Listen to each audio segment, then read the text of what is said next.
Chapter 2. The Shadows Beneath. The stone steps groaned beneath Adrian's boots as he and Eliza descended into the bowels of Boston. The lantern flame quivered in his hand, casting fleeting arcs of light across damp stone walls.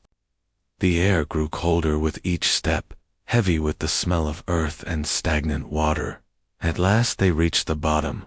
A narrow tunnel arched overhead, bricks slick with condensation. Water dripped steadily from above, echoing like a clock in the silence. Eliza's voice was hushed. These tunnels, they're older than the city itself.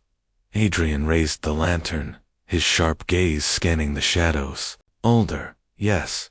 Some were built as smuggling routes during the Revolution. Others have purposes no one dared record. They pressed onward. Their footsteps splashed in shallow puddles, and rats scurried into the darkness.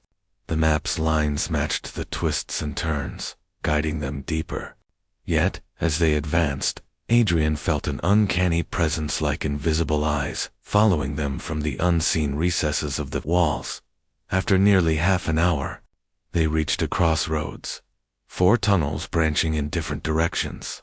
On the wall, illuminated by the lantern, strange markings appeared.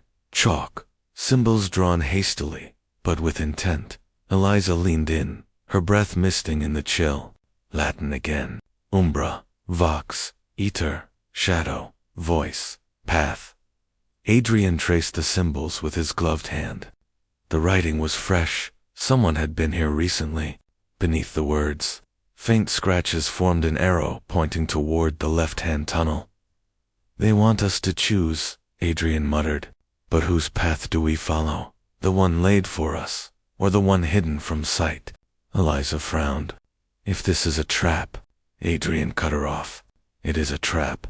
The question is whether we walk into it on their terms or ours. He reached into his coat and withdrew a small pouch of chalk. With deliberate strokes, he marked the wall behind them, a signal in case they had to retrace their steps. Then, tightening his grip on the lantern, he led Eliza into the left-hand tunnel. The passage narrowed, forcing them to walk single file. Their shadows loomed unnaturally large, stretched and distorted by the lantern's trembling glow. At last the tunnel opened into a wide chamber. There, on the floor, lay another body, a dock worker by his clothes.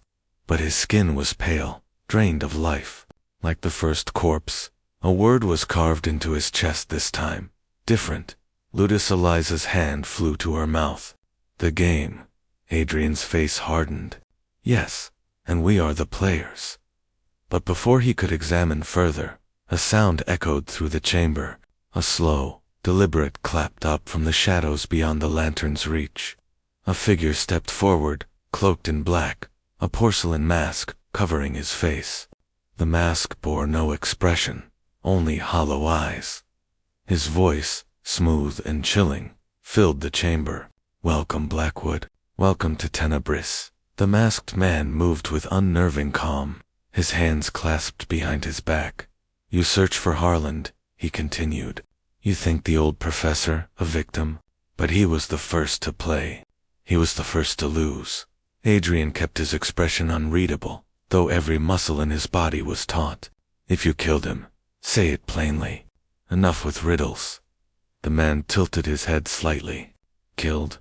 No, Blackwood. Death is too merciful. Harland chose to enter the labyrinth. He is still within it. Whether he breathes depends on those who follow. Eliza stepped forward, anger cutting through her fear. You're taunting us, leaving corpses, carving words into their flesh. What kind of monster are you? The masked figure chuckled softly, the sound echoing against the stone walls. Not a monster, my dear. A teacher. This city sleeps above us, blind to its own rot. I simply test those who would open their eyes. He pointed to the dead man at their feet. Your first lesson, Blackwood. A man's life traded for a word. Ludus the game. What will you trade for the next? Adrian tightened his grip on the lantern. I don't play games. Ah, but you already are, the figure whispered. Then, with a snap of his fingers, The chamber shook. Hidden mechanisms groaned to life.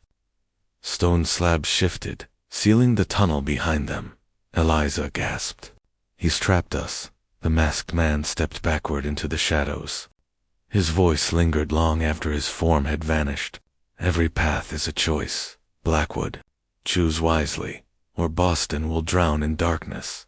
And then he was gone. The ground trembled again. From the walls, water began to seep, trickling into the chamber, rising steadily. The corpse at their feet bobbed grotesquely as the level climbed.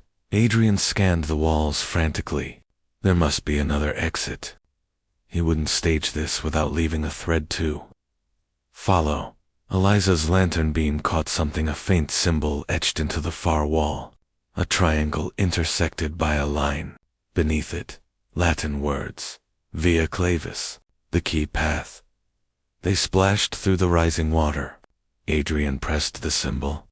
With a grinding of gears, a narrow passage cracked open. Without hesitation, he pulled Eliza through, just as the chamber flooded. The hidden passage was cramped, the ceiling low, but it led upward. Their breaths came ragged, echoing with the drip of unseen leaks. At last, they emerged into another tunnel, this one dry, and faintly lit by shafts of moonlight filtering through grates above. Eliza leaned against the wall, gasping. "He could have killed us. Why let us escape?" Adrian wiped the grime from his face, his mind racing. "Because it's part of the game. He wants us alive. He wants us to keep playing." From somewhere distant in the tunnels, a single chime rang out, like a bell, low and hollow. Once, twice, thrice. Adrian and Eliza exchanged a look. The game had only begun.